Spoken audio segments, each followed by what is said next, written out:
Hello, and welcome to another episode of the Christian Reeve podcast. But it's not just any episode, it's the fifth appearance of my good long-term friend, Mr. Jack Hatcher, aka Calamity Hatcher online. This is also episode 123, so that's fun.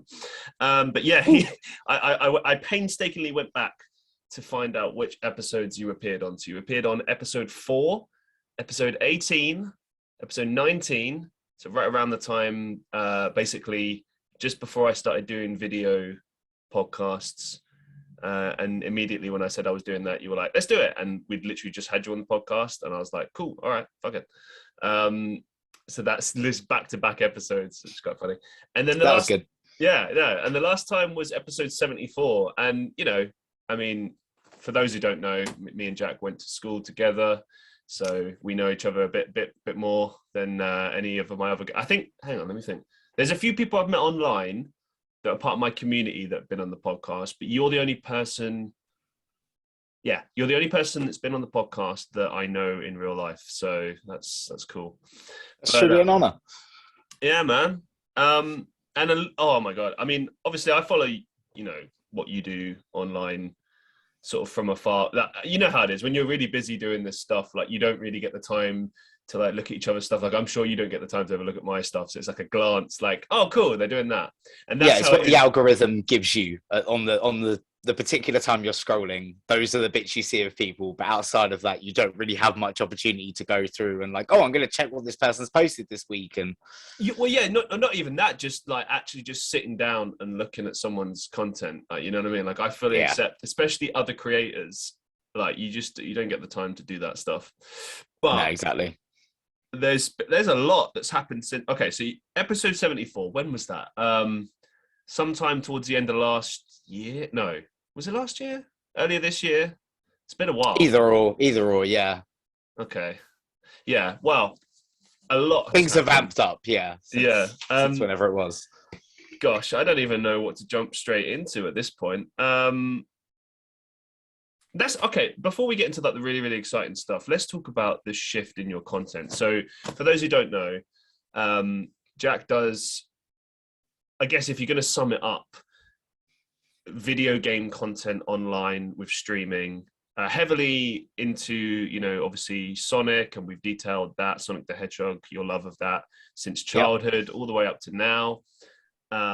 Also your love of all things Marvel, Spider-Man, stuff like that. But basically, to put that in a context for people who understand as far as the sort of content that Jack does online, it's basically like live streaming with his community that he's built up. He does a lot of streaming on the Super Smash Bros. Leagues on YouTube. I think a couple of times you've actually been number 1 in the world for that. So that's an amazing achievement. Yeah, that was mad. But there's been a recent shift and you've sort of detailed why on social media. But I just wanted to explore that. I mean, I know the reasons. It seems kind of obvious why you want to do this, but in your own words, why have you what's prompted the shift in your content, where you're not sort of walking away from that, but you're creating other sorts of content? Like, why are you doing that? So, for the longest time, I have covered Sonic the Hedgehog, and I have covered every facet of the franchise, leaks predominantly, because those are the videos that get you views at the end of the day. And I no longer legally can talk about leaks. Oh. Due to contracts that I have signed. See, this I didn't know. I mean, I do know what you're talking about, but I didn't know it was connected to this. So that's interesting. Non-disclosure agreements. Interesting. So, of course, yeah. Because if you have knowledge, it's like insider trading, isn't it? Like, Yeah. Oh wow. So even if I see a leak and I see it to be completely false, even if I know nothing about the particular thing, and that does often turn out to be the case, to be completely honest with you, just by covering it, I could jeopardize everything. So even if it's, I have no knowledge of it or whatever. So yeah, we've kind of had to move away from that now.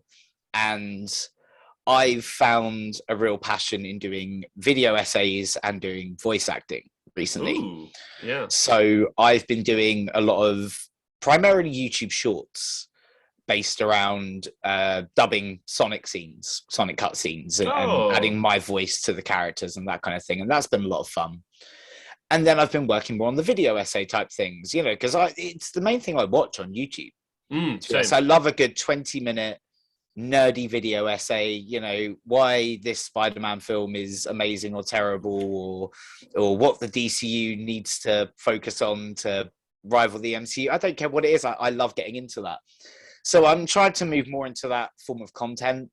Those videos, again, do particularly well at times. Some of them do atrociously, but then others do really well. And, the ones that do really well, you think, okay, that's the motivation for the next one. Let's talk about something else that I'm very passionate about and want to ramble on about for 20 minutes. So, no, I totally get that, dude. You should always move with the sort of content that you're into, that you enjoy doing the most. And it's one of the reasons why I diversify and do a lot of different types of content. Some of that is in reaction to things that work.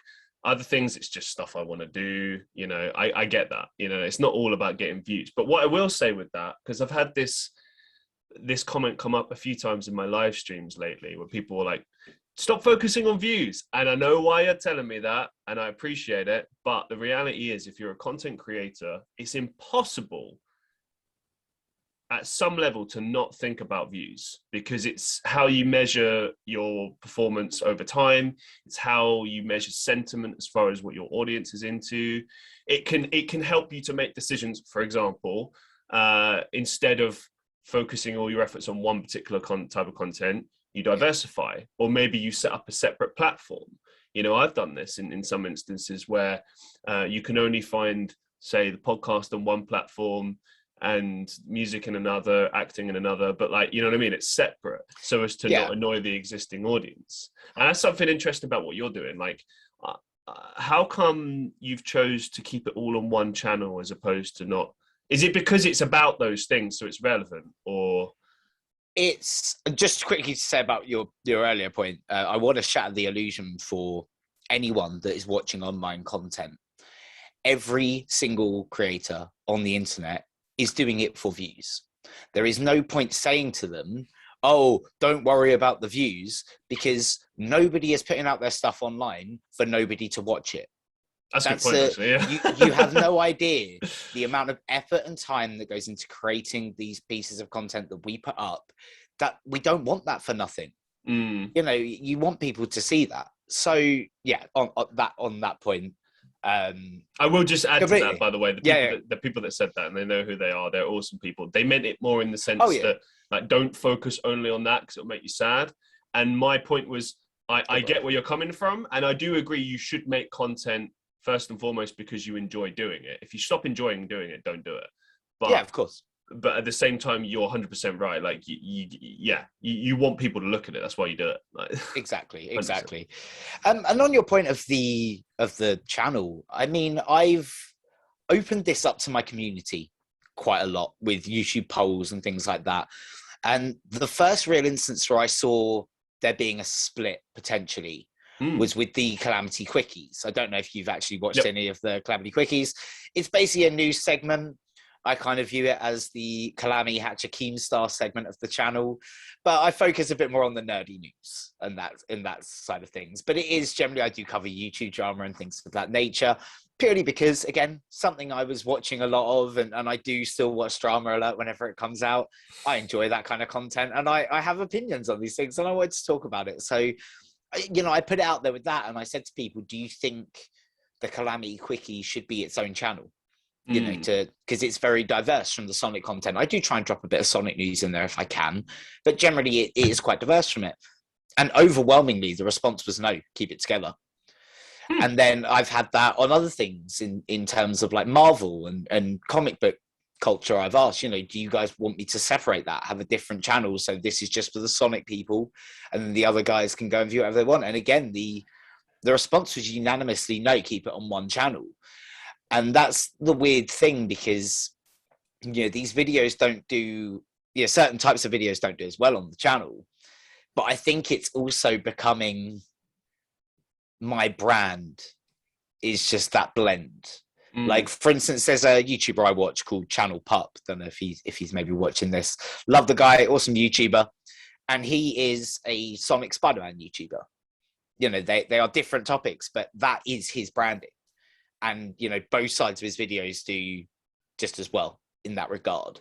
So I think it's just become a bit of my brand now, that like, this is where you go for all your Sonic news, but also find out what Tana Mojo did this week, or, you know, let's listen to some Sonic voice acting dubs, and there's a new Spider-Man video out. You know, just it's still fitting within that playground of like gaming and nerd culture, I feel. So I think it's just becoming that brand, I guess. But I don't know. Again, as the channel keeps growing, it's something I'm going to keep putting out feelers for, keep asking the community, because at the end of the day, there's no point making a decision if your community isn't behind it. Because, well, there can be, of course, but, you know, like in the terms of creating content that people want to see and where they can view that content, I always feel it's better to listen to my community and see what they say about it, really. How many times a week right now, on average, are you posting, would you say? Oh, I'm very inconsistent. I have fallen off the wagon in that regard. You know, some weeks I'll go without posting. Okay. I might go 2 weeks without posting. Then I might have a week where I do 3 videos and 5 streams, and like it's random. And like, for instance, last week I didn't really have a lot of content out. I don't think I put any content out last week. If I did, I apologize for that video. I didn't mean to forget you. But then this week, you know, Monday I hear the Sonic 2 movie trailer is dropping. Then Tuesday I find out that there's a new game reveal. Then I put out those videos. One of them got 1,000 views before I went to sleep. Oh, damn. Mad. I was like, okay. And, you know, Thursday we had the Game Awards, where we got 2 big Sonic announcements. So not only did I live stream that up till 3 a.m. in the morning, live streaming that, I then, you know, cut the bits from the stream, uploaded those as reactions. I've now done an Easter egg video covering everything that I found in the Sonic Movie 2 trailer. I'm going to have another one coming up today, tomorrow, for Sonic Frontiers. There are moments, you know, things get busy. You have content to create. As a Sonic tuber, it can be quite dry at times. There's not a lot to talk about. So, you know, this has been an instance where things have got really busy, but you have dry weeks, you have slow weeks. I think this week in particular has really reminded me why I do what I do with the YouTube, because, you know, the streams and everything, I just had such a blast this week making content again. And I think it's kind of a thing of, you know, when you shift in and out of making it over the course of weeks, like sometimes you're just mentally drained. Sometimes you just can't do it. And then you have weeks like this where you put yourself out and you make a load of content and you just love it so much. It's like an old shoe, just fits. And it makes you want to run with it. I know exactly what you mean. Like, exactly what you mean. Because I got to a point where I stopped worrying so much about the views and reaching a bunch of people. And I tried to think about, okay, I got these people here, these, let's say, I think there's about 15 people in total, 15, maybe 20, who always at least come to some of the streams, if not all of them, who always listen to the podcast, who always check out the shorts and stuff that I do, etc. And I started thinking more about, I should focus on making content for them and making them happy as well as myself, rather than trying to just reach new people. Like, it's great to reach new people, but it's like, you know, like every time you do a live stream, you're essentially advertising, marketing, you know what I mean? Like you're interacting with the people that are always there, but you're also, it's one big advert. It's like, hey, you should join me. You know, you can't, you know where I'm coming from on this. You can't be switched off. You got to be on the whole time. Same with the podcast. I mean, I would never dream of being lazy here, but you know, same amount of research and effort goes into every single episode. And it can get monotonous, but it's like you said, sometimes it feels a bit like that. And then the next week, or I don't know, maybe I just have a really good episode or whatever, something will just reignite that fire. And as you say, it gets better. And for me, it's interesting because I'm making long form and short form content. So the podcast is a bit different. I don't ever expect it to get a lot of views. But once in a while, I might pick up some new people. But generally, it's this core audience always listening and watching. Same with the live stream. But we have picked up some new people here and there. But with the shorts, it's total different ball game. Oh yeah, I've seen your TikTok. It's Congratulations, sir. Thank you. But you know, the funny thing about that is I thought it was popping up. That I thought I was, I felt it was like when you got your first 1K on YouTube, like this is it, everything's gonna change, and then nothing changed. Like Nothing changes, man. at all. I mean, I think that was the biggest thing that hit me. I actually distinctly remember it because I came off stream after I hit 1K, and my good friend Nathan called me, Crude Cartoons, who you may know, who did the awesome stream intro for my streams. It's incredible. He called me and he was like, "Bro, you did it. That's it. That's it. You did it. Well done." And I was like, it's just hit me that was nothing. That's the first hurdle. What happens from here is constant work. That is the only way this keeps growing. Like you have this idea in your head that once you hit that particular milestone, like that's it, you've made it. Yeah. It's like, no, you can't take your foot off the pedal at all. You're still going to be grinding. You're still going to put content out that nobody watches. You're going to put out content that people do watch. It's a battle. It's always a battle. Yeah, this leads me on to my next thing I was going to ask you. Don't worry, we'll get to those exciting projects that that Jack's working on. I just want to save that for a second because it's the flow of things, and you know me, I like to make it more conversational.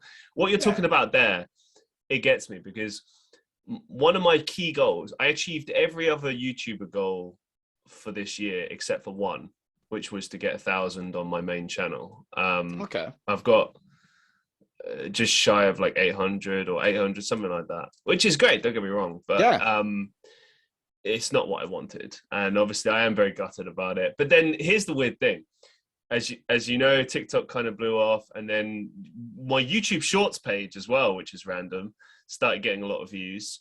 And the interesting thing about that, and I've mentioned this on the podcast before, it initially when I set it up, loads of views, and then there was just this drought season where just nothing for ages, like maybe 6 months, and then suddenly boom, views again and followers again. And basically my point with this is that, like, no matter what kind of goals you set yourself or how you think the year is going to turn out, it's always very different from how you envisioned it. You know what I mean? Like 100%. I mean, last time I was with you, I said that I would hit 2K subs by the end of this year. I'm on just over 1.5K. That's not going to happen unless I go magically like viral all of a sudden. That's good though. 1.5. Yeah. I'm not complaining at all. I overshot with the estimation, but 1.5 is amazing, and a sincere thank you to every one of you that is subscribed. But I think I set myself an unrealistic goal in the sense that I was forgetting that I had COVID last year. I know that sounds weird, but I was furloughed from work. So I had a whole year of being able to stream every day, make non-stop content. And, I've gone back to work this year and worked my ass off since January. And, when I come home, do I have the motivation to stream every day? Of course not. Sometimes it is difficult to get a video out in a week. It's just, things change. The circumstances have changed. And in terms of the shorts as well, like what you were saying about the shorts, I think it's interesting that once shorts became a bit more recognizable after like the boom of TikTok, and people were like, oh my God, have you heard about YouTube Shorts? People got a big boost in views. Yeah. Then it died down again because the trend kind of went down. Now I think we're going into a trend with it again, where people are like, oh yeah, YouTube Shorts, I have forgot about that. Oh yeah, let's get back on that. And more people are going onto it as an alternative to TikTok because they've scrolled through their TikTok, found everything. Now they're going to Shorts to try and find some content. I'm going to shit on TikTok for a little bit, so bear with it. Okay. Now, the reason why I'm going to do this is for two reasons. One, because they deserve it. Sort out your bloody app. Secondly, I'll get to why. I just want to go on a bit of a rant, right?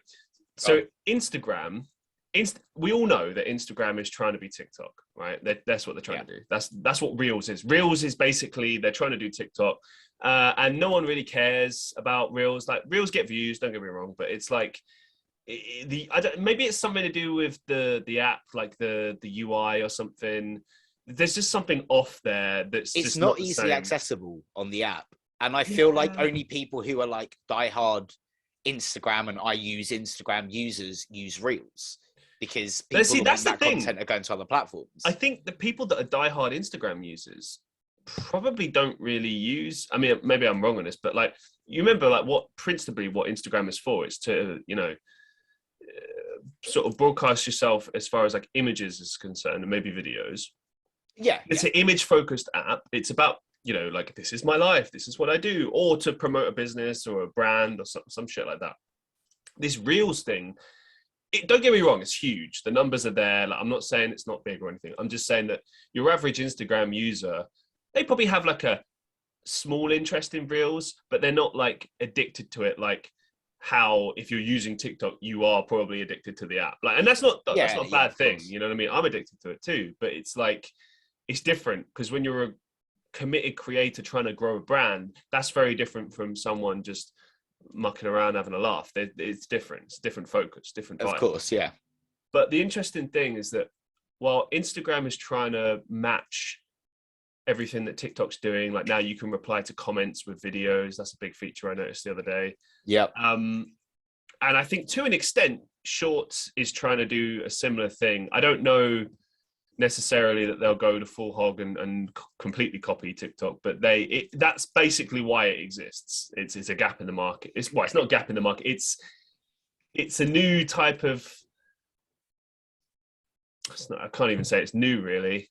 See, here's why that will never work, right?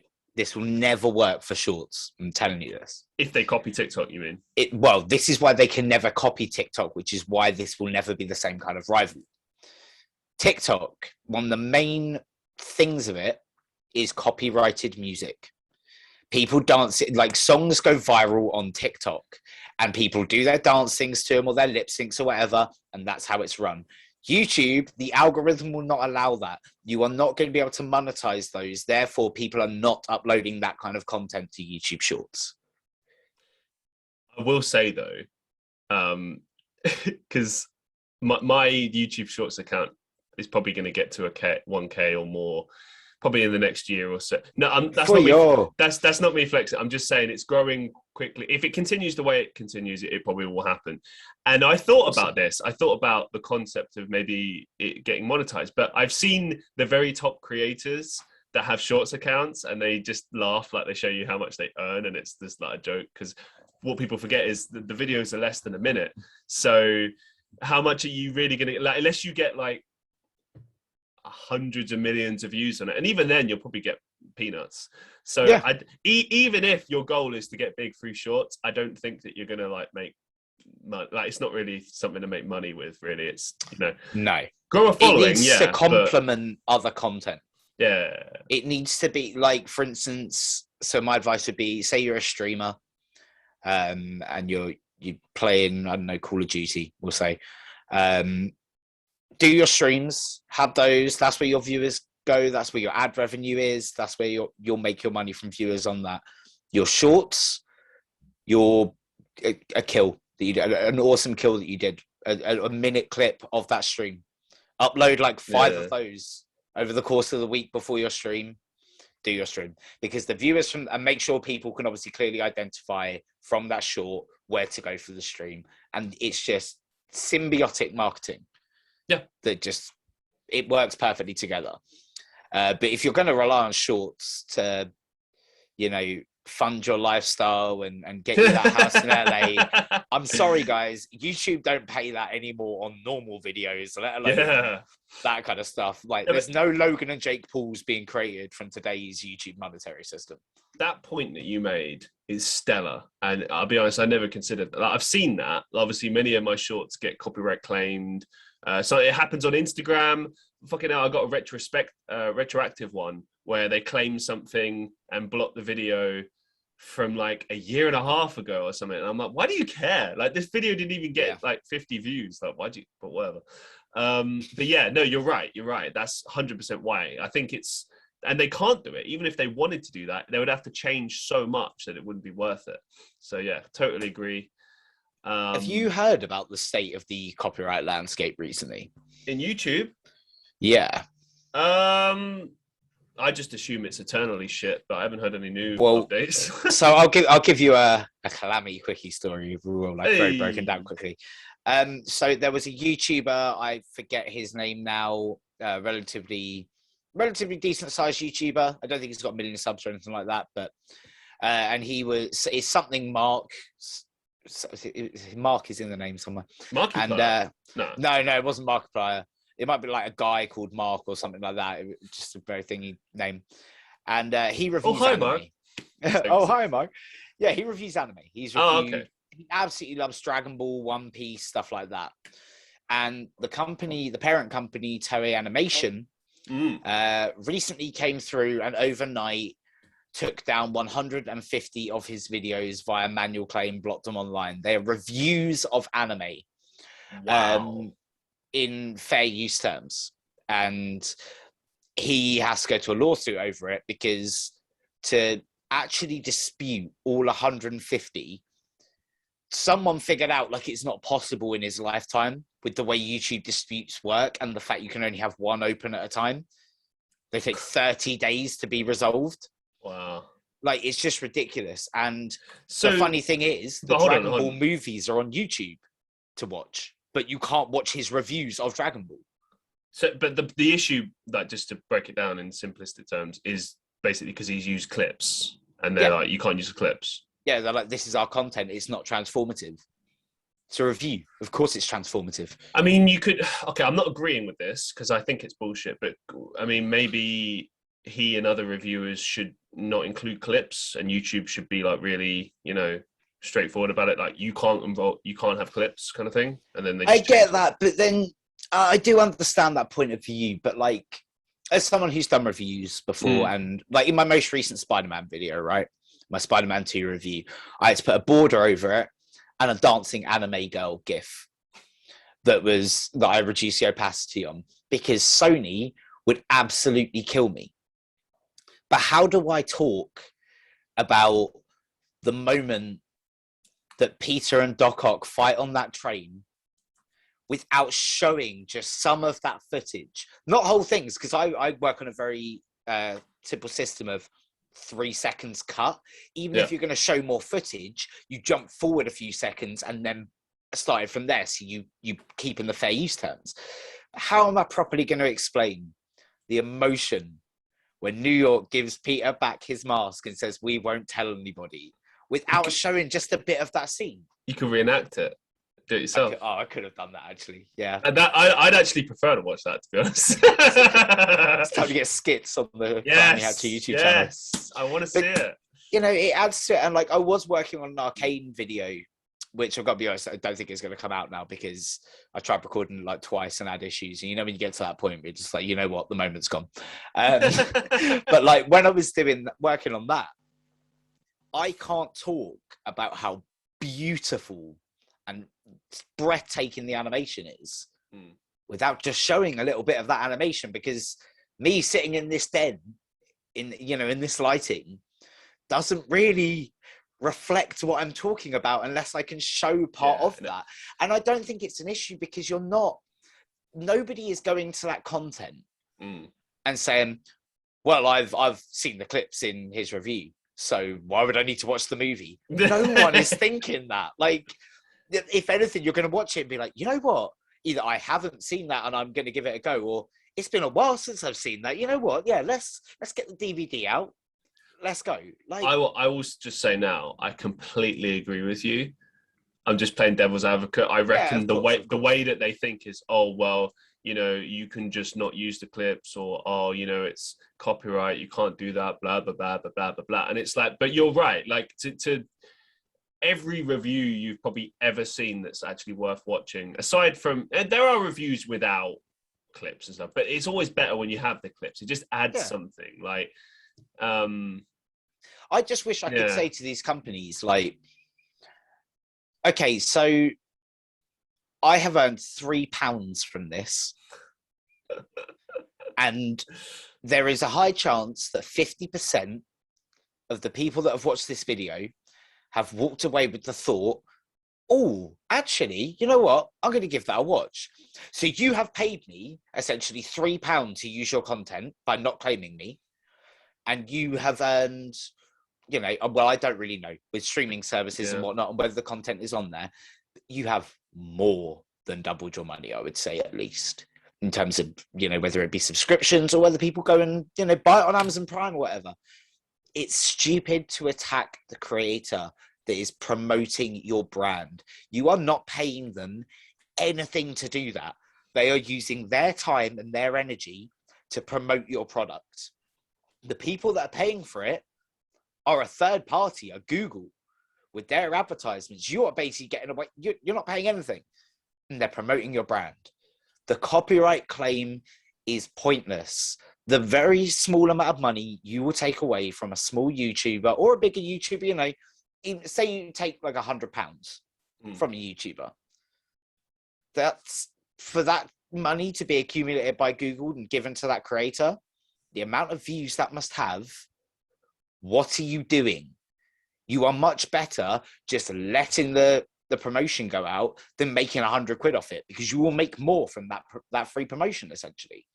And they just don't see that. They see the dollar signs, and it's just, I understand. You make a very good point, actually. Every time they ever talk about this stuff, so whenever someone is talking about your product, your movie, that's free advertising for you.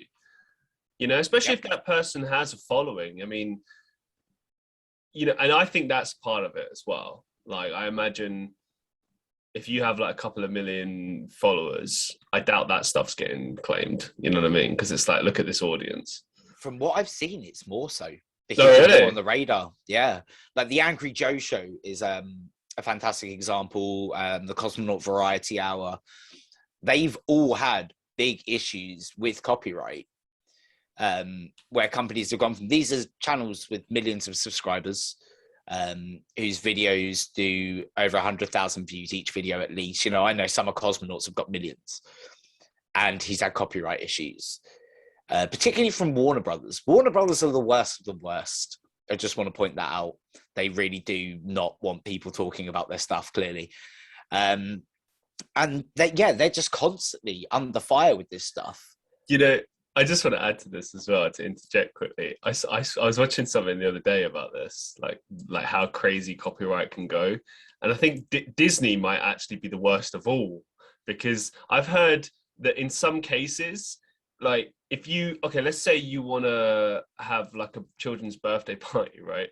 And you just want to have like a mock-up image of like, I don't know, Mickey Mouse, right? They will sue your ass for that shit. Like, even though it's just some kid's birthday party, who cares, right? They will go out of their way to sue. Sorry? I don't think that's the case now so much. So I know for a fact that Mickey was supposed to be in the public domain.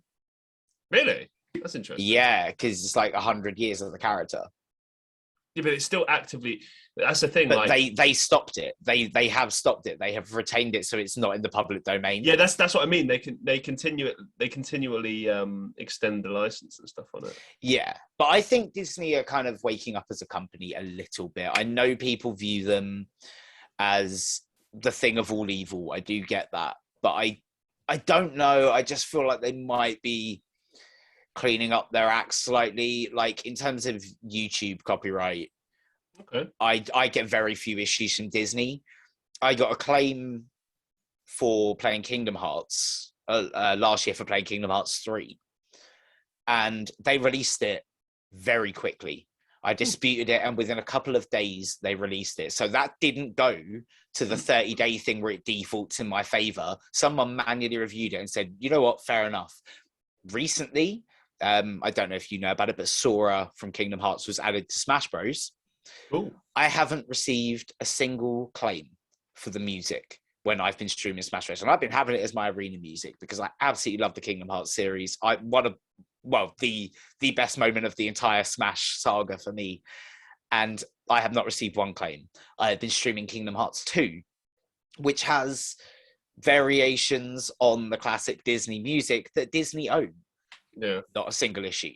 So I do think they're wising up to it, particularly seeing as the Warner Brothers versus Disney war continues. Warner Brothers just keep getting worse. And I think Disney have realized, are like, okay, people enjoy our movies more. in this whole superhero war we're having. So how about we get the community even more on side and stop claiming them for everything that they have? And then, Yeah, I have to say, since they bought Marvel, things do seem to be changing for better and worse. I mean, the Star Wars movies is, it's a very divisive kind of polarizing issue. Is it polarizing? Because I'm pretty sure most people agree it was bullshit. It is polarizing. I see a lot of people that don't. Do you know what? It is, right? I don't hear anyone going, and I'm sure there are some people that genuinely love those movies. But I don't hear anyone going like, "Oh, that's amazing.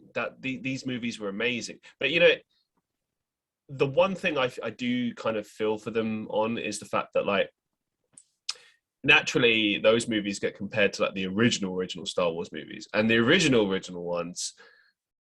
Like, not only are they good Star Wars movies, they are good, like they are classic cinema. That's the big difference. They are like, some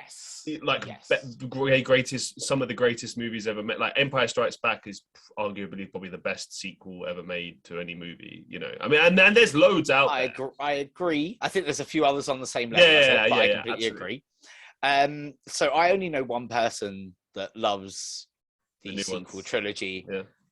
Mel, if you're watching this, shouts to you, but God no. I view the sequels on the same level that I view the prequels. Yeah. Revenge minus the fun prequel. The fun memes. There's no meme worthy quality in there. I think Revenge of the Sith is the best of the prequel trilogy. I actually think it's a decent Star Wars movie. The third one. In this saga, I think The Force Awakens is a genuinely good Star Wars movie. Yes. I genuinely had a lot of fun with that. But it's just a remake of A New Hope. It is, and it plays it by the number. But it plays it by the numbers. It plays it safe for a modern Star Wars audience. But they literally, Jack, literally made the same movie. But so is Phantom Menace, essentially. Think about the plot structure of a Phantom Menace. Okay, but here's the thing. No, hear me out here. Yeah. See, the plot device is always the same across all of those movies, more or less, except for Attack of the Clones, where it's just talking. Most forgettable film I've ever seen. It's just, oh man. Aside from like the few good meme-worthy points, all I remember from that movie is Anakin, Sand, talking, Jango Fett. Yeah, That's one of the few things I remember of it. Jango Fett and Kenobi on Camino. Camino was good. That was good. Yeah, but Yoda flipping about with a lightsaber for the first time. That was okay. Right, look, I don't think it's a good movie. I don't like it. But you have to admit, when you were in the cinema as a child, you saw him unsheath that lightsaber, you were like, yeah. No, that was of course. Next level. But I thought in the third movie, Revenge of the Sith, I love that movie. I think it's a fantastic movie. I think it is really good. I think it saved the prequels, to be honest. I don't think it could save it. I think it did save it. I think at that point, if they'd have just done another shit movie, that would have been it. Revenge of the Sith saved it. As a trilogy, it's terrible. But I feel like the third one is like George Lucas being like, "We're sorry for everything else," and that. Do you know what I mean? Like, I don't think it's him saying, "I'm so sorry about Jar Jar Binks." Here's well, have you heard the stuff about Jar Jar, about the original plan? Yeah, I think it's BS. George Lucas has said it. What, that he planned to have him as a Sith Lord? Not necessarily as a Sith Lord, but Jar Jar was meant to have a much bigger and darker role, is what he said. But the fans hated it so much that scrapped it. That would have been so much better, because it would have been. Well, the reason why it would have been cool is because his character acts stupid, right? And this idea that he's actually putting on an act makes him an even greater villain. But I agree. But instead, he was just annoying. He was supposed to be comedy relief, but it wasn't funny. That's the problem. He was just a bit like of a racist caricature at the end of the day. Like, there's been a lot of calls about it being quite racist, I but never heard that before. I am a middle-aged white guy. I can't speak on those matters at the end of the day. But Okay. there's been a lot of talk on that, and there's been a lot of talk on like the actor himself. I think like he self-harmed over it. I think Didn't he tried to take his own life. He got like a lot of backlash and bullied for that, which Yeah. is not cool. No, he Because got death threats. I'm not being funny, right? These idiots that watch movies and then target the actor like it's the actor's fault. The actor's playing a role, you idiots. Yeah, like I feel uh, I need to say this about the Sonic community actually, because this is a really valid point that I've really had to drive home this year, and I've argued the toss with people over. So a lot of people have been unhappy with the way that Sonic has been written since about 2010. And that's when the new voice actor, Roger Craig Smith, came in 2010, as at the same time as new writers. And all Roger has received, well, it's not all he's received, but he has received a massive amount of hate from the fans because, oh, he's written so cheesily now and like there's no depth to the character. And it's just like, I remember when I interviewed him, the amount of people that gave him hate on it. And I was just like, he doesn't write his lines. He doesn't write how the character is portrayed. Mm. And yet people are shooting all that hate at him, like, oh, it's all his fault. And it's like, no, it's these terrible writers that just aren't doing anything with the character. Like, he is doing the very best with what he is given. I gotta say, that's something I really don't like about fan culture. Because I don't ever remember. I mean, I'm sure this happened, you know, when we were kids and before then. Like, I'm sure people. I think I remember hearing about like when Star Trek Next Gen came out and people, you know, they received hate for that, you know, for example, versus old Star Trek fans. But I think the concept is stupid. Like, look, whenever you release something new, there's just going to be people that don't like it. And even if it's kind of universally agreed that it sucks, like, don't target people. Like, you know what? Like, I'll say this about those Star Wars movies, right? At least they're like, they're coherent stories. They're stuff you can enjoy. You can enjoy them as movies. You know, you can get entertainment from them. And the actors did their best, and the directors had their own vision for it, etc. When I think about, and I've said this on the podcast before, when I think about like the Game of Thrones season finale, right? That angered me. Not because of anything that the actors did or you know, even particularly the story. You know, the story was what it was. But my problem was that it was clearly rushed and it was lazy and it didn't make any logical sense. For example, just a quick thing, and again, I said this before, so sorry, but to drive the home point, there's a character called is it Bran? I think his name is the one who gets like crippled at the beginning of the first season, and then he becomes the Black-Eyed Raven, and then that's what you think his Three-Eyed Raven, whatever it is. That's his story arc, okay? And it comes into full effect, and it's cool and it's interesting. It's like, oh, where's this going? And then randomly, season 8, oh, okay, he's gonna be king. What? Like, there was no setup for that. There was no clues throughout the entire 8 seasons. It was also contradictory because his character is supposed to, the point of his character is that his old character, the original Bran, is now dead, and all it is this Three-Eyed Raven character has replaced him. That's what you're supposed to believe, and this character is supposed to be above you know, things like ego and stuff like that. But him going... Well, he's a druid, isn't he? By that regard. Kind of, yeah. So, like, one with nature, not to be tied to a throne. Yeah, the whole point is that he wouldn't have... because if you're going to be king, there's a certain amount of ego involved. You know, you believe you are good enough to rule the kingdoms and blah, blah, blah, right? But... And in that final season, like, he's pushing... he actually wants to become king. And I'm like, yeah, but this is contradictory to his character, and this doesn't make any sense. Anyway, I think that was what annoyed me, not anything else. You know, like, I think with stories, at the end of the day, you can't please everyone. You just can't. It's impossible. And change is inevitable. Like, you going back to the Sonic point, the original actor, I mean, how long did he do that for? Like, a long, long time. I mean, we've had a few different actors. Okay. The current Sonic has been the longest running Sonic for a decade now. There will come a time when he leaves the role, and there'll be a whole new generation of fans that will have grown up with Roger and hate the new one. And it's just, it's like Doctor Who, like when everyone grew up with Tennant and then Matt Smith came along and it's like, oh, I hate Matt Smith. And then they give him a chance, they find they like him, and then they hate the next person. And it's just like, this is stupid. Like, look, I get that people don't like it when something changes. They want to remember how it was and stuff. But change is inevitable. Change is part of life, and you've got to embrace it. I think one of the big things is the judgment on whether that is the correct thing to do, though. Like with a lot of things, like let's look at 2.5 Men, for instance, right? I was a big 2.5 Men fan, right? So once you had got rid of Charlie Sheen, yes, we can change to Ashton Kutcher. We can continue for another 4 or 5 seasons. But should we? No. That's where the judgment needed to come in. You know what? Now, don't get me wrong. I don't hate on Ashton Kutcher's performance in it, and I don't hate on those seasons. But the show was Charlie Sheen, and I think it should have been wrapped there. See, here's where I disagree with you.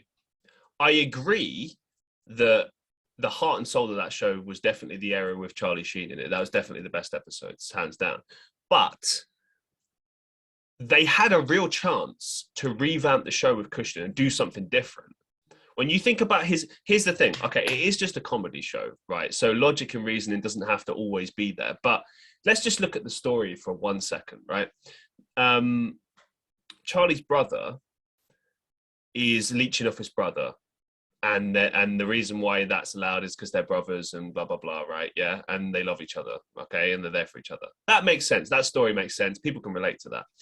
When Ashton Kutcher's character came in, he's a billionaire who happens to buy this house, and Charlie's brother is initially kind of showing him around this place and manages to weasel his way into staying there, right?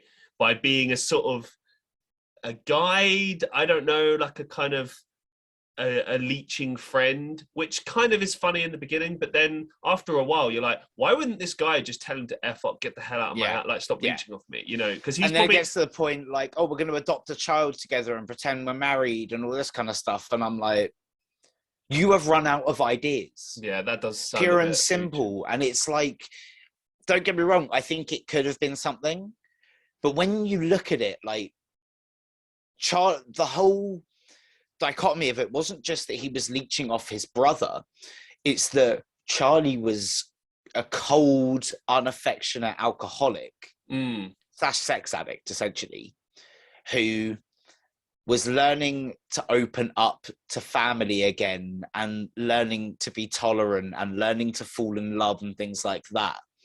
And it just felt like here's a reinvention of that character type where he can do all of those things, but he's got an innocence to him where it's like, but he doesn't do those things, but he's realizing that he could be a billionaire playboy kind of thing, and Alan kind of keeps him on track, and it's just like, it just wasn't the same dynamic. It wasn't interesting. And another great example of what I was saying, I think, is Scrubs.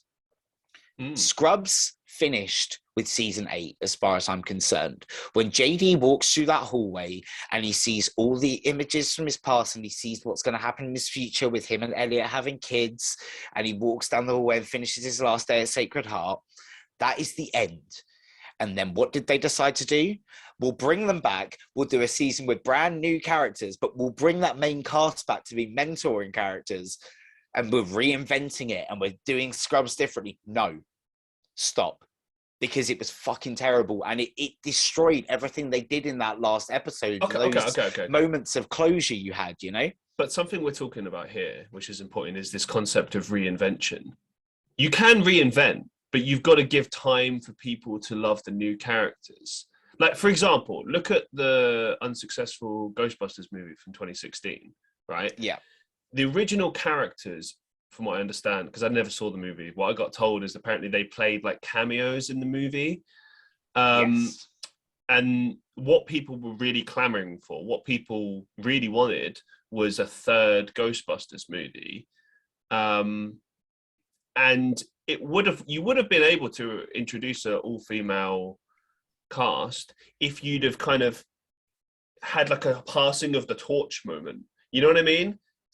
I think the issue with that is something that we kind of touched upon earlier, is none of this stuff works, no matter how much like nostalgia you put in or whatever, if there is not good writing.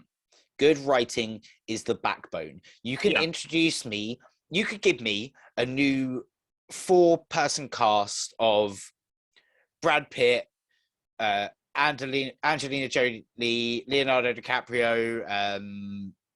I don't know. So give me that. If they're not written well, then that is going to suck. It's not going to resonate with audiences, and they're not going to be invested. If it's written correctly, you have something fantastic that you can build on that reinvention with. And yeah, I just think it comes down to it all the time. The backbone, the solid backbone of any production is the writing. It can look like crap, but if you can resonate with that story, if you are gripped by it, and you want to go into every episode wanting more, or you know, the next movie or whatever, then you've done it. It's all about the writing. It's all about the narrative. Yeah, you know what? You nailed that one. I couldn't agree more. And I just want to tie up on the reinvention thing. I think you got to have a combination of the two there. So you need good writing for the story, but you know, you like, for instance, with this new Ghostbusters movie, that's exactly what they're doing. Actually, is the passing of the torch thing. Like they've got don't get me wrong, they've got recognizable actors for this generation that you'd know, like was it Finn from Stranger Things, Paul Rudd, yeah, like people that you would like, and people, you know. Yeah. But point is, it's for a new generation, but it's got that nostalgia, but it's handing over. Like they did that well in The Force Awakens, to be honest. I mean, exactly. You know, you had Han Solo and Chewie and Princess Leia, but then, you know, you introduced these new characters, and it was exciting. You know, it was exciting. Like, oh, here's this Jedi that you know nothing about that is really powerful, and oh, what's going on there? And that has to be a Skywalker. Yeah, that or a Palpatine. That would have been so much cooler if they just ended that movie right with her going, "And who are you?" And she just went, "I'm a Palpatine," and then just Sith lightsaber. That would have been amazing. They could have done that. Oh, I wish. But no, that film is just fan theories come to life, and I hate it. I hate it so much. Do you think that's what it was then? Like, people hated The Last Jedi so much that there was just too much. Then the third movie was like trying to retcon it, basically. Oh, this is the problem, right? Because Star Wars fans, I'm one of them, so I feel for, and I know you are as well, so don't take offense, but I'm just going to insult a lot of us now. We are all fucking idiots, man.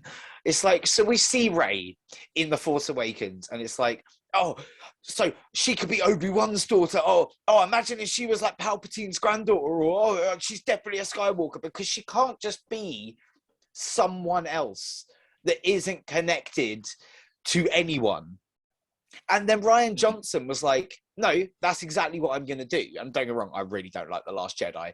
But he did it, and I wasn't okay with it at the start because I'm one of those Star Wars fans. So I was like, you know what? I've made peace with this. She is nobody. That's kind of exciting that not every Jedi in this thing has to be from the same fucking families. And then we get to the third one where it's like, oh, yeah, people really didn't like The Last Jedi. Hang on, let me go on a Reddit and let me just see what the top fan theories are. Raise a Palpatine. Yo, that could work. Get JJ on the phone. Let's get this written up. And he'll come back for it. He's not starting anything for a while. You know, he'll make it a bit of money. Yeah, cool. Let's get it done. No, stop. I'm a fan. Stop listening to us. When does it ever go well when people base entire plots on fan theories? Like, I wasn't a fan of Palpatine coming back. I loved the character. Don't get me wrong. I love Ian McDermott. I think it's a brilliant character. But to me, that kind of killed the ending of Return of the Jedi in a way, because it was like, oh, he's some like even what was it Poe Dameron when he's just like somehow he came back, right? And that's exactly the sentiment I feel like everyone on the head, right? So this is the thing. Palpatine, as he has written in extended media and whatnot, is powerful enough to survive what happened to him at the end of Return of the Jedi. I know. So therefore, if you're going to bring him back, and again, we come back to my point about a well-written narrative. If we're going to bring him back and there is some explanation, some well-written story as to how that has happened, I am all for it. Explain the greater lore. Explain how connected he is with the Force. Do not tell me in a title crawl reveal that he's back and then have Oscar Isaac just say, somehow Palpatine has returned. And that be it. Like, that's not good narrative. That's no narrative. That's just, oh, well, he's here. It's like the equivalent. It's like Smash Bros. It's like everyone is here. It's like the equivalent of someone going, oh, and then something happened, and then something happened, and then this happened. Okay, great, cool. Start scene. It's like just accept it. Just accept it. Yeah, okay. Do you know what? Like, I half expected at some point for them to do a comic and just be like, oh, want to know the bit that we couldn't be bothered to write into the story? Here it goes. They didn't even do that. People hated it so much. It's like, nah, see you later. Let's switch it up. I love how it's become a Star Wars podcast, but yeah, let's move on. You've secured a job at Sega. Yes. You now work at Sega. This is mad. I now work at Sega. Tell us about this job, what it means to you, and how you got it. So, I was working for a company previously where I had built PCs for the VFX, architecture, and gaming industries. So, big bad boy PCs, 3080s, 3090s, all that jazz. And it was great. I was having so much fun with it. Honestly, awesome. And I got to a point where I was building PCs for Sega through that job. Oh, wow. They were one of the customers. And I've always kind of been updated on LinkedIn and stuff with people at Sega. I've always kind of followed that stuff because, part of the job as a Sonic tuber is, they're hiring for a new project. Okay, what's going on there then? And one thing just kind of led to another in a series of crazy events and things happening that I didn't plan for. And yeah, now I am working on the help desk, the IT help desk at Sega. It's crazy. I have to kind of remind myself every day that this is reality now. It's just, I just can't put into words. Like, I don't think people will ever understand, because I don't fully understand just how, like, the entire destiny of mine has been linked to a video game that I played in 1995. Yeah. And the journey that I've taken over these 28 years, I'm now contributing to my favorite franchise of all time. Not directly. I'm not going to say here that I'm working on the next Sonic game, guys. That's not how it works. But like, it could happen. Just saying, it could. But the people that I'm supporting, the issues I'm fixing, all of that kind of thing, is all directly affecting this brand and all of the other wonderful brands that Sega has.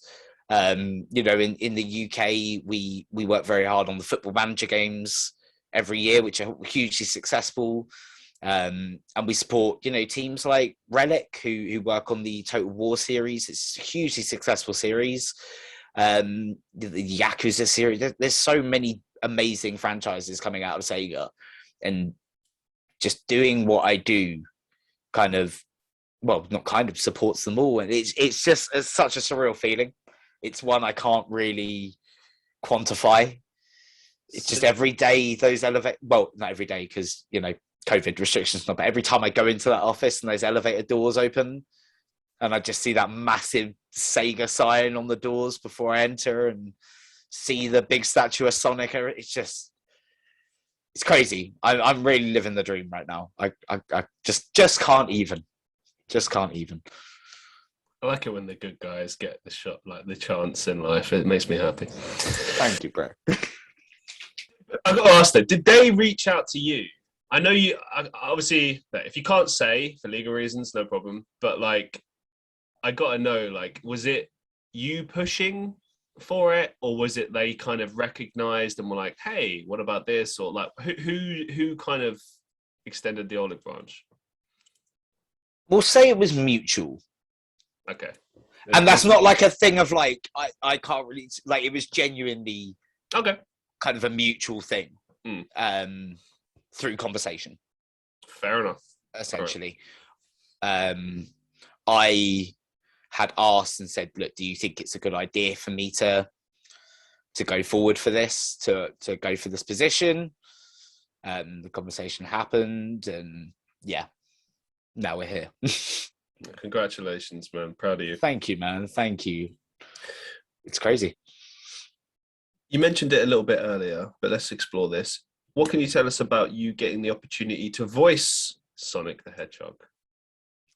So, not in an official capacity, yeah, okay, guys. Okay. Do not expect me in the movie or the games. But I'm going to clickbait and just say that you voiced Sonic the Hedgehog. Because it's not a lie. It is true. You did it for a fan thing. But anyway. Well, I haven't done that yet. So there's two projects at the moment. Mm-hmm. There's one that I'm working on with a few people. I'm not like the main person on it, but I'm going to be voicing characters in it, which is awesome. We're going into some work on that during January. There's another one that is being run by one of my channel viewers that is also looking at beginning work in January, I believe, that I think I'm in the running for to do something with, which is really cool.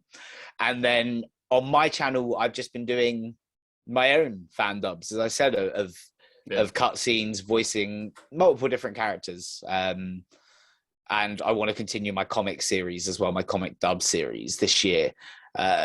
Just during this pandemic, it's been quite difficult to find a female voice actor to come in and do Amy, to be completely honest with you, so I can do episode 2. The first episode is Sonic and Tails. The second is Sonic and Amy. I think after that, I've got like a solid 6 episodes where I can voice every character in it because it's all male.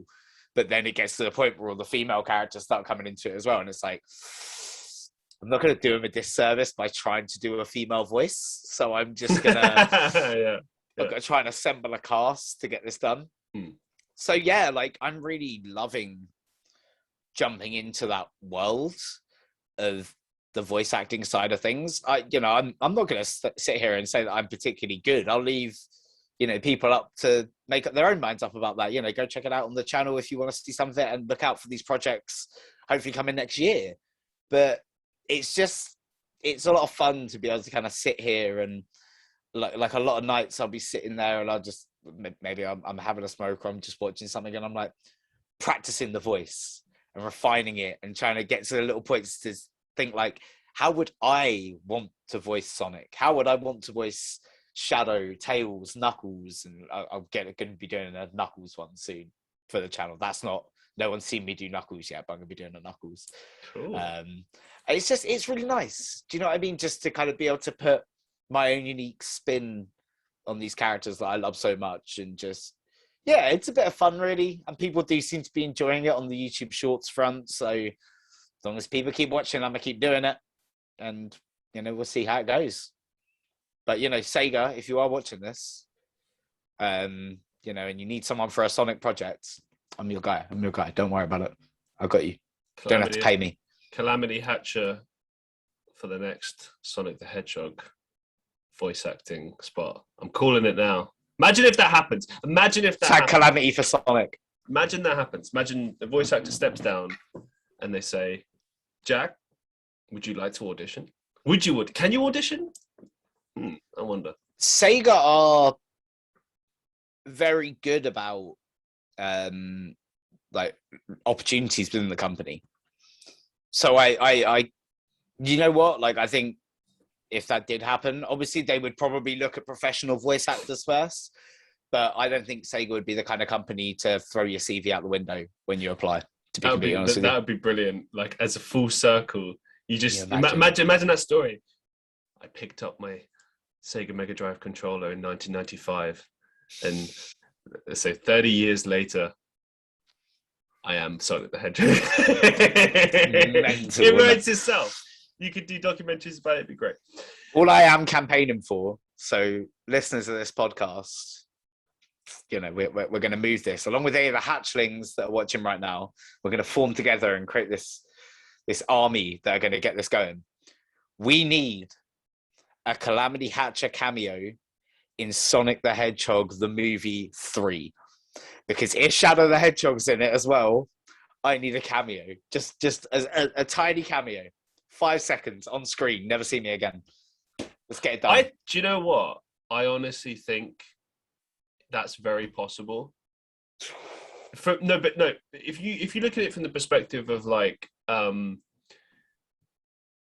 either there's a section where like Sonic has fans or something like that, that could work, or people, you know, like, okay, I was watching a movie called Free Guy the other day. Love that film. Great movie.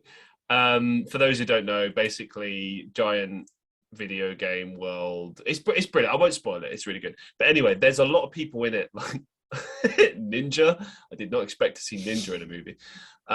But he's obviously there streaming, you know, talking about what's going on kind of thing. And it's kind of a weird thing when you think about it, but also it's not really that weird. You know, streaming and gaming is a massive part of culture now. It's just that's how it is. So and the whole game is about video games, so it makes sense. And if we can get a Sonic cameo in the first movie, we can definitely get a Calamity Hatcher in the third. I think so. Like, come Fingers on. Crossed. Fingers crossed. Let's make it happen, people. Tweet at the director. Tweet at Paramount.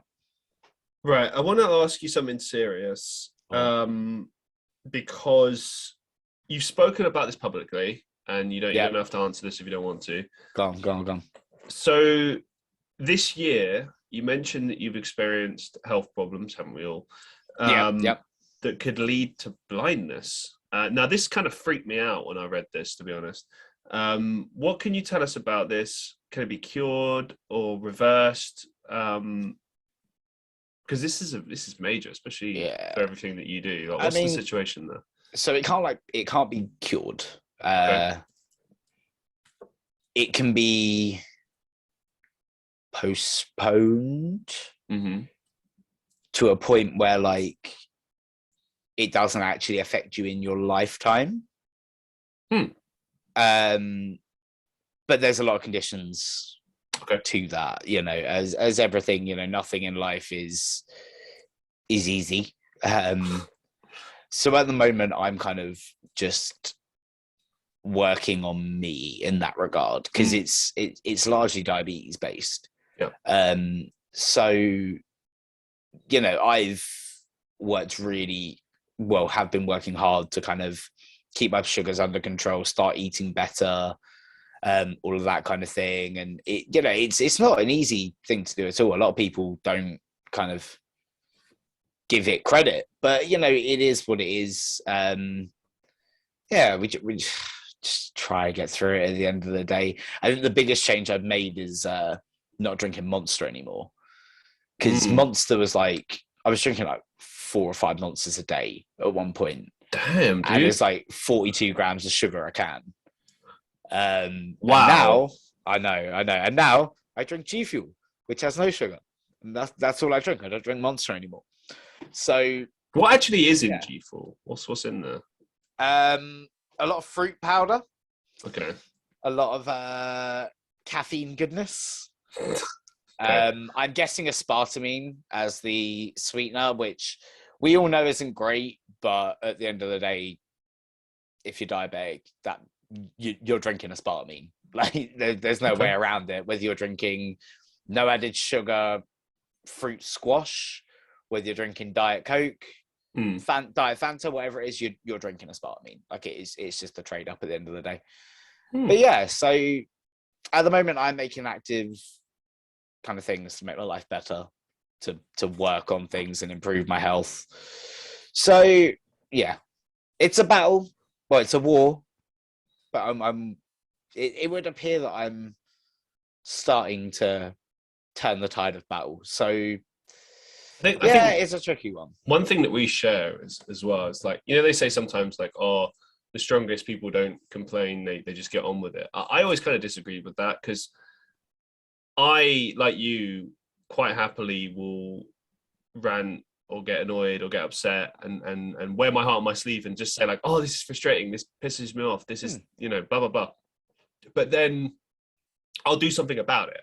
Like, I'll still keep working hard, keep trying to change different things, taking advice, whatever. Like, I won't just sit and do nothing about it or whine. And I feel like that's something we share. Like, you know, you're faced with these things, you'll voice it online, you'll be like, oh, this is fucked, oh, I don't know what I'm gonna do. But then I see you keep going, you keep trying, you know what I mean? It doesn't like stop you from doing things, it's just you're venting your frustrations, kind of thing. Yeah, and like, they don't get me wrong, there's a fine line between like, you are just moaning and doing nothing about it and venting. But it's the way that you conduct yourself. Like, I will vent about stuff and I'll be like, okay, you know, this fucking sucks. But then as soon as I've released that, it's time to move on and start working on making it better at the end of the day.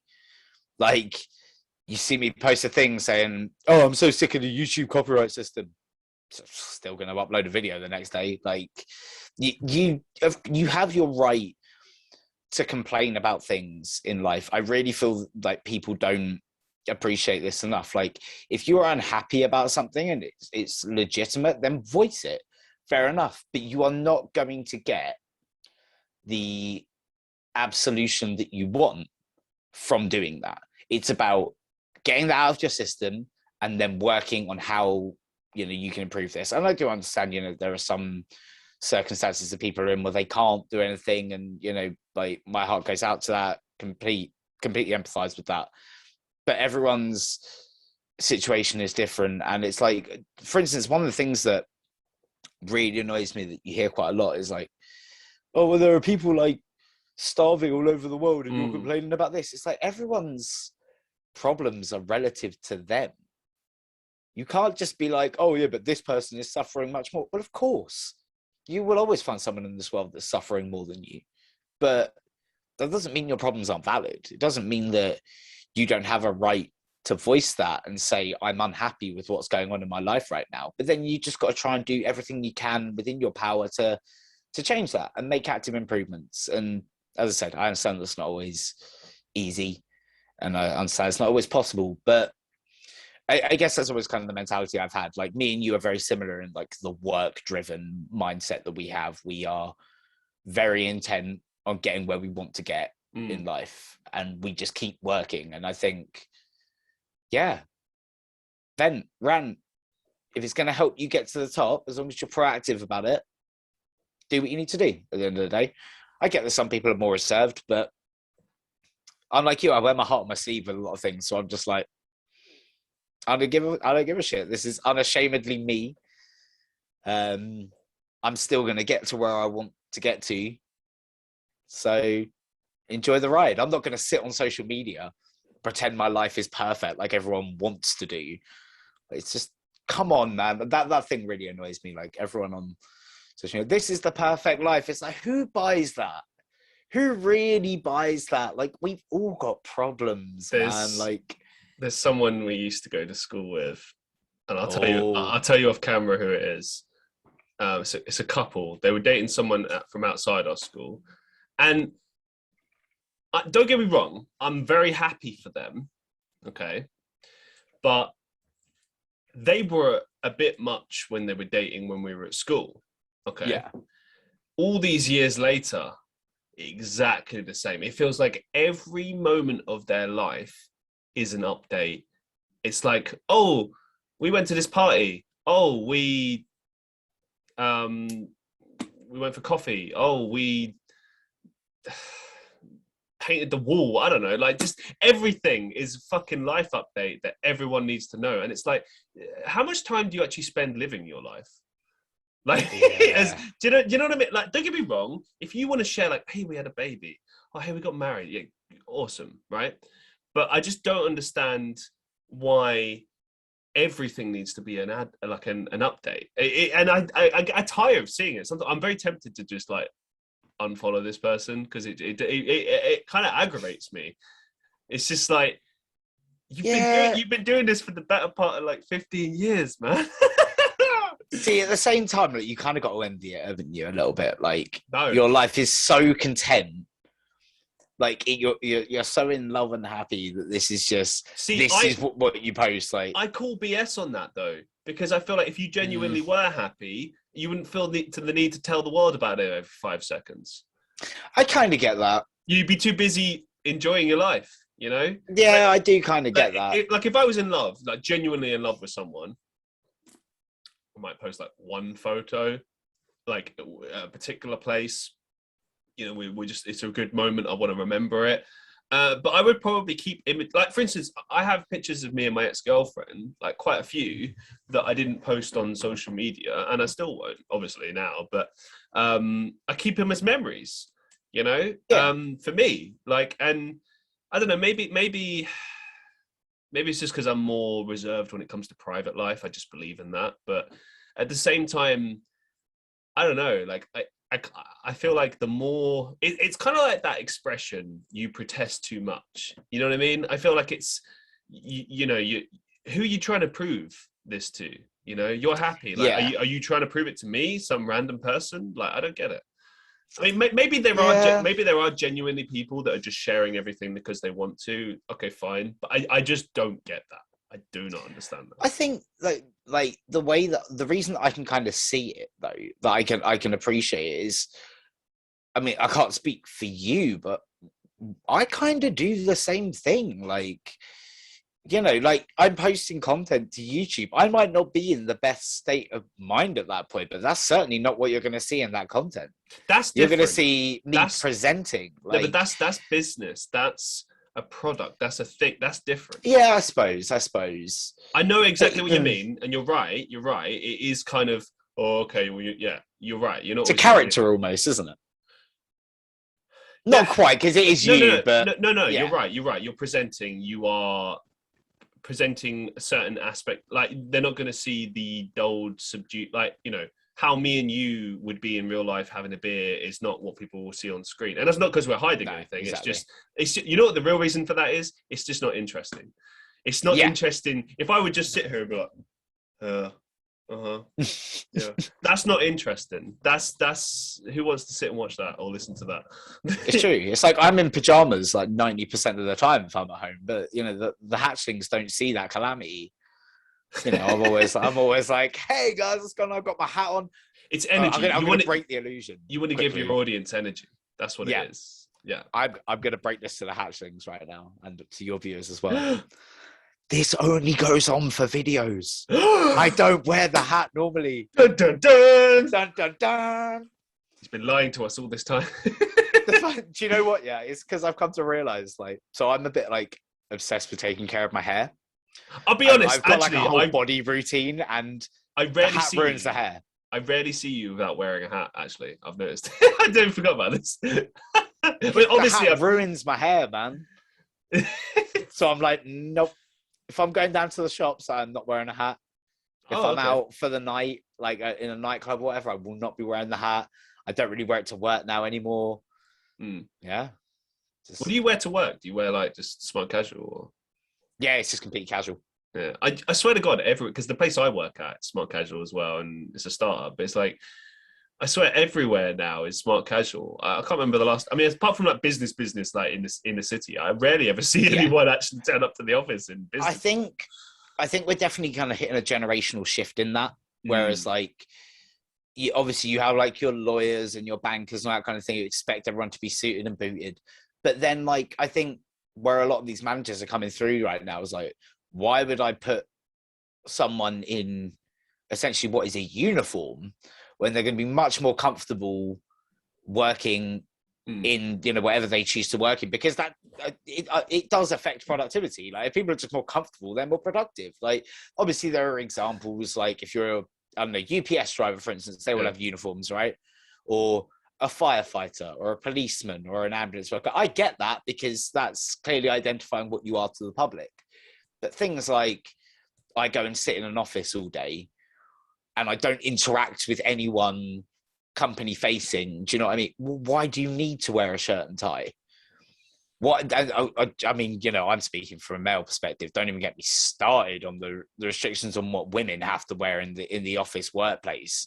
It's absolutely ridiculous, and it's just like, Well, let people wear their streets. Like, what are some of the things you've seen in offices you well, work? I know, you know, I've had some friends that have said like there's rules on heels and things like that. You have to wear heels. It's like You have to wear heels. have to wear heels. Like, so you want to put your female workers through excruciating foot pain Wow, for 8 to 12 hours a day because they're in an office setting. that's really selfish. Because apparently, with Yeah. some of those heels, depending on the type of heels you have, some of them are known to actually break bones in women's feet. Like it's actually like really really bad for your feet. Exactly. And like, I think as well, you have to put a bit of trust in your employees. Like, casual, like wearing whatever you want to work. Most people are still going to turn up looking presentable. Yeah. You know, it's not like everyone's just going to be like, well, it's not like I'm going to come into the office in pajamas Or a onesie. or a onesie. Do you know what I mean? Like, Yeah. it's common sense. And I think a lot of companies now are starting to realize that and are starting to say, you know what, wear what you want. Like, I generally always try and wear something with Sonic on it if I'm in the office, just because why the hell not? You know, That's sweet. I just rep the whole time. I love the thing. I love the thing that you do where you take a picture of you with the giant Sonic statue every day. That's really sweet. That's like something that's going to come out soon. The video on that will come out soon, where that's all being used. That's all been saved for something. Is that like? Oh, okay. All right. Don't worry, Joe. You're not spoiling it. It's fun talking about it. But yeah, there is a video that's going to be coming out probably the 31st of December. Which I believe at the moment is being called 2021, and those images will be shown there because they've only really been shown to my friends on Facebook. They have not been shared out really in like Calamity Hatcher. You see, I social forget media. about this. I forget, like, because I have you obviously on Facebook because we know each other, and I forget like what's public and what isn't, and I'm like. That's why I asked you about this question earlier, the serious one, because I was like, does anyone know that? Is that okay to talk about? I don't know. Well, the hatchlings don't know about it, but okay, right. So we have it. Okay, you've spoiled the show. You want to keep that in because I can take that out. If that's I don't mind. It's up to you. Well, no, it's up to you. That's what I'm not gonna fuck the flow of your editing. No, it's fine. No, I've had situations where I've had to edit stuff out before. Sometimes for legal reasons. There was a couple I had on the show once who spoke about a newspaper that had put them in a difficult situation, let's put it that way. And they messaged me like a week later saying, hey, yeah, please take that out because they're threatening legal action. I was like, wow. So I had to edit that out and delete it. And it's like, damn. So it's yeah. And also like, I always want my guests to feel happy and comfortable and all that jazz. So that's, yeah. Anyway, speaking of 2021, what have you learned from 2021? Oh, do I make myself sound all sappy on the yes, on the podcast? yes. Why the hell not? Okay, yeah, I'm gonna take some pure inspiration from the Sonic the Hedgehog franchise as I talk about this. No matter how ridiculous something seems, no matter how in the distance, you know, how small something seems in your future, just fucking believe in yourself and go for it. Because, you know, if you told me at the beginning of this year, end of last year, that I'd be in this situation now, I'd be like, you're an idiot. Like, I would never have believed you for a second. And here I am at the end of the day, and I'm literally living my best life right now. So, you know, just keep running, people. Just grit your teeth and keep on running. And eventually some good karma will come around for you. Or at least I hope it will. You know, touch wood. But yeah, that's the biggest thing I've learned. Just it's quite funny because one of the things that I find myself saying to myself a lot, I've really picked up on this, is I give up. Like I will, it's probably one of my most said phrases. If I'm just sitting there and I have like a bad thought into my head or whatever, I feel, oh, give up. Just to myself, just mutter it to myself. And damn, I didn't give up. Even though I kept saying I'd give up, I just didn't give up. That was almost like me getting it out of my system and not doing it. And now this is what I learned about you actually from having you as a friend on Facebook. I feel so stupid saying that, like friend on Facebook. Like we actually know each other. We went to high school together for years. But anyway, and sixth form. God, my mind's gone blank for a second. I'm just thinking about high school now. I'm thinking back to school never ends. I'm just thinking back to the day when someone from our sixth form had happened to be on TV, and you decided to run up. Oh, damn! JB. Oh yeah, JB. You know he ghosts me on Instagram. I actually offered to have him on my show, and he just ghosted me. He saw the message, as in he saw the message and didn't respond. I mean, which is the worst kind of go. I would actually prefer if they just never saw it. If they see the message and ignore you, that's like Also, and there was a girl, I won't say who we went to school with, who's now a very good singer apparently. She also saw my message, didn't respond. I'll tell you who they are off camera. And I'm just like, wow, man! Like we literally went to school together. Like, you know, and okay, maybe for some people that doesn't mean shit, but I don't know. I think when you spend a lot of time with people in any capacity, it means something, you know. Yeah, straight up. But yeah, damn. Anyway, what are your goals for 2022? I haven't thought that far ahead. And that's it's not like that's so weird. In a month. Yeah, literally. It's just I'm still kind of blown away by everything that's happening at the moment. And I'm still processing that day by day. And I don't know where that's going to take me. I know next year will be a very big year for me in terms of content, because we have Sonic Movie 2, Sonic Prime on Netflix, Sonic Origins, Sonic Frontiers.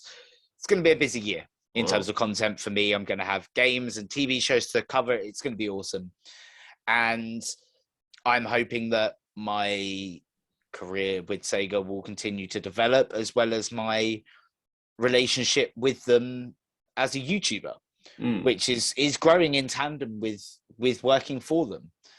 Can I just ask you, do they ever say anything about that? Do they know that you do this stuff? Yeah, so a lot of people in the company have come up to us, oh, I loved your video. I saw your video about working at Sega and how much you enjoyed it. I really enjoyed it. And the licensing, the guy that runs the licensing side of things, I'll show you quickly now, actually. So he gave me this the other day. I saw he was looking at some merch, and he gave me this beautiful statue. Oh my god, that's so cool! And it is. And this is the 30th anniversary statue.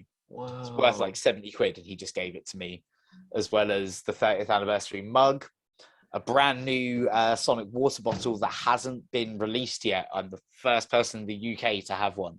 Cool. So I'm going to be opening that on. Well, not open it, but showing it off on a video at some point of the next week. So my relationship is flourishing with them. I was able to talk to them about things that I know that the community are really crying out for in terms of merchandise and stuff like that.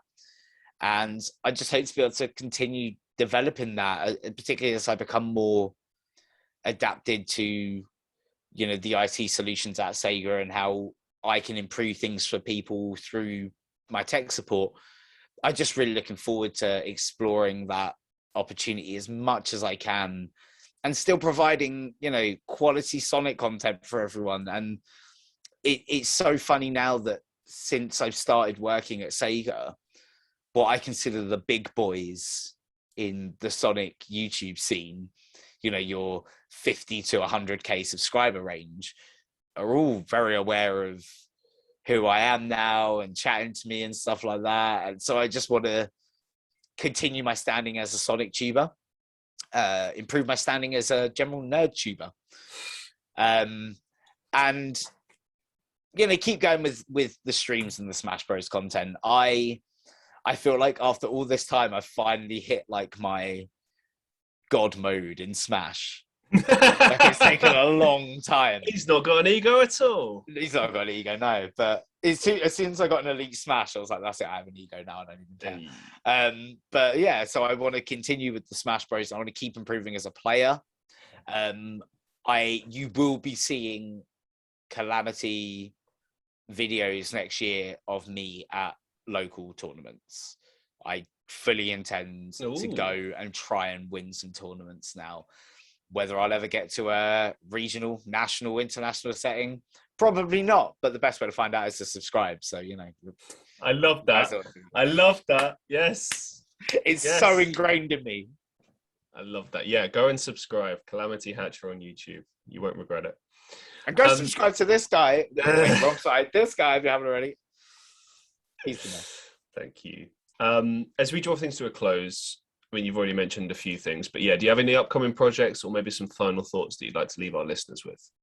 So, I was provided with something else from Sega that is very, very cool, Christmassy themed, is opened over 24 days. It's currently the 12th of December. So yes, this is being recorded every day. And there will be a video on December 24th. So make sure to tune in for that. It's very cool. Absolutely loving it. I'm just gonna like sneak peek that, and I'm just gonna put it back like that. Okay. So stay tuned for that. As I said, I've got this video coming out on probably the 31st of December as well. I'm planning on it being quite like a big video. It's going to be talking a lot about what has happened this year and the position I'm now in, and it's going to be quite, I feel, I'm trying to take that core of the Sonic franchise, that heartfelt, emotional, we can do anything with our friends, like power, and putting it into this video, and it's become really awesome. There's some really cool cinematography going on with it as well, so I'm looking forward to people seeing that. The Calamity Awards. The Calamity Awards will be happening again. It went down so well last year. That's good, yeah. So stay tuned for the Calamity Awards. We got some big ones to be given out. This year, I will actually be sending out some stickers to some of the winners, some Sonic stickers, because I can't afford to make you all trophies, but I can send you some Sonic stickers. So they'll be going out to people. So it'll definitely be worth watching.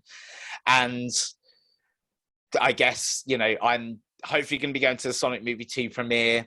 Yeah. So next February, March. Hopefully that'll be happening. April, the film will be coming out. So if you want to hear a Sonic fan go absolutely nuts about Knuckles and everything else, make sure you stick around for that, because next year is going to be a huge one for the channel. An open world Sonic game as well.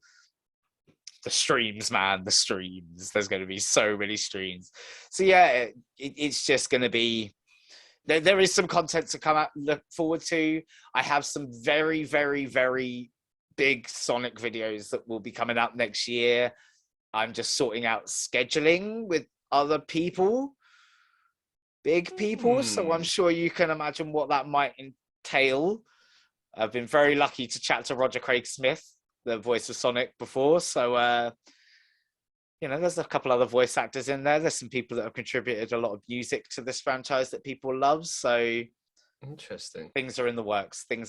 I promise you. And of course, these fan animations that are going to be coming out next year. So I'm going to be all over that Sonic periphery. I want to get to that point where you can't think about Sonic the Hedgehog without thinking about Calamity Hatcher. So yeah, stay tuned, guys, because there is a lot of stuff coming. And also, hopefully, got some plans to do a few collabs with a few different YouTubers, which we need to talk about at some point as well, because I need to get you on the Calamity Hatcher channel. I'm too familiar on here. You need to come over to Calamity Hatcher for a little bit. So yeah, stick around. Plenty of stuff to come. Very exciting times. Awesome, man. Well, listen, it's always a pleasure to have you on the show, the 5th time, no less. So everyone else, make sure you go check out all of Jack's previous appearances on the show. I'm very proud of you. Thank you so much for being on the show. Best of luck. And yeah, see you real soon, my friend. Thank you, Rose. Thank you so much. It's always an honor to come on here. I genuinely love my time on here, and you're amazing. Guys, give this guy all the support you can, because he really deserves it. Thanks, man. And to all the listeners of the Christian Reeve podcast, be safe, be well, and I'll see you in the next one.